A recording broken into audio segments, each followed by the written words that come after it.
maalum wa ustawi wa miundo msingi katika Umoja wa Afrika ambaye vilevile ni kiongozi wa ODM Raila Odinga, alasiri hii amekutana na viongozi kutoka Embu kujadili masuala muhimu ambayo yanahusu taifa hili. Wakiongozwa na waziri wa zamani Joseph Nyaga, viongozi hao wamewaeleza waandishi wa habari kwamba walikuwa makini kujua mwelekeo wa wito wa amani baina ya matabaka mbalimbali wa taifa hili kufuatia ushirikiano baina ya Rais Uhuru Kenyatta na Raila Odinga. And the conclusions that they reached that led to that historic event when we saw them outside the Harambee House shaking hands. After that explanation, we were very satisfied with the intentions of the two of them. What they want for this country, there's no question in the minds of most of us that they want the best for this country. We come from that corner of Kenya that many refer to as Mount Kenya. We are part and parcel of Kenya. We've gone through, we know the Kenya as it was at independence.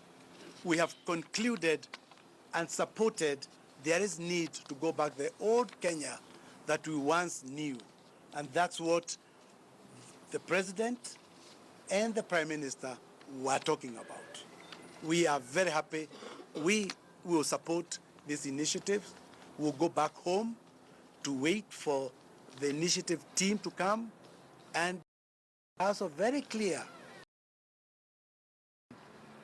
the intention to work on not the entire Constitution, but those aspects of the Constitution that are positive, that were left out, that were changed to do with devolution, to do with the structure of the executive, to do with the structure of the legislature, that they be reviewed due to the forthcoming referendum. We will be on the ground, Honourable Prime Minister, will be supportive of this initiative not because we think of too many things, but because we think it's good for Kenya. Kenya has gone through too much, and we can't afford to go through what we've gone through. Let's forget 2022. Let's forget many things that people are talking about. Let us concentrate, first of all, doing what you've just told us. And he has assured us that they've discussed the president is aware of the discussions that are going today, and we are happy that they are working as a team. Let me brag a bit and say, when I lost the last elections, I called upon my brother Prime Minister and my brother President to work as a team for the sake of this country. I'm a very happy man. I'm delighted to see this happening. It's good for Kenya, and we thank you and congratulate you. I invite you, Honourable Prime Minister, to make your remarks. Thank you, Joe. I think Joe has already summarized the purpose of this meeting. The purpose of this meeting was to meet with a team from Embu and have an opportunity to explain to them where we are right now with the Building Bridges initiative. I have taken time to explain to them where we are coming from and given some historical background to the developments that have brought us to where we are today. Because it's always important, if you want to solve a problem, first diagnose the problem. And this is what we did with the president. Kenya is not an accident, but it is an outcome of historical processes that started outside this country. But we are now here as Kenyans, and nobody is here by invitation of any other person. Therefore, everybody who is here as a Kenyan is a Kenyan by right of birth. We, as a country, have gone through some very challenging phases. This is not only unique to Kenya. Many countries have gone through some worse situations like ourselves. We just need to find a way of moving forward where we are. We know that we want to build a strong, united, and prosperous nation as envisioned by the founding fathers of our nation. They wanted us to have a God-fearing nation that is blessed, a nation where justice is the shield and defender, a justice where people live in unity, peace, and liberty, and where plenty are found within the borders.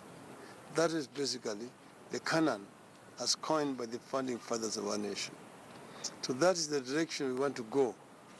And we've said that we need, as a people, to look at where the rain began to beat us so that we can be able to find a way forward. And we've told them that we agreed to address non-issues which are contained in the Memorandum of Understanding that we jointly signed with the President. As a result of that, we've set up a team which we call the Building Bridges Initiative team. They're right now in the process of sampling views from various Kenyans as what they think is wrong and how they propose to solve it. This team is going to be going around the country and come up with some recommendations. Me and the President are also now going to go around and meet the people and talk to them. And I've assured them we shall be going to Embu area to talk to the people of Embu, the Embu. So I'm very happy that this team is led by my brother, Joe Nyaga, with whom we have done very many things together. We've been with Joe in the trenches, in fighting for changes in this country. He has been very forthright in many ways. As you know, he was my minister in charge of cooperatives, very competent minister.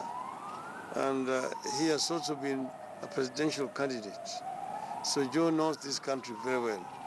He's traveled around the country, and I think that with his leadership, we can be able to make a lot of progress in bringing people together. This basically, in summary, is what we have discussed today. Thank you.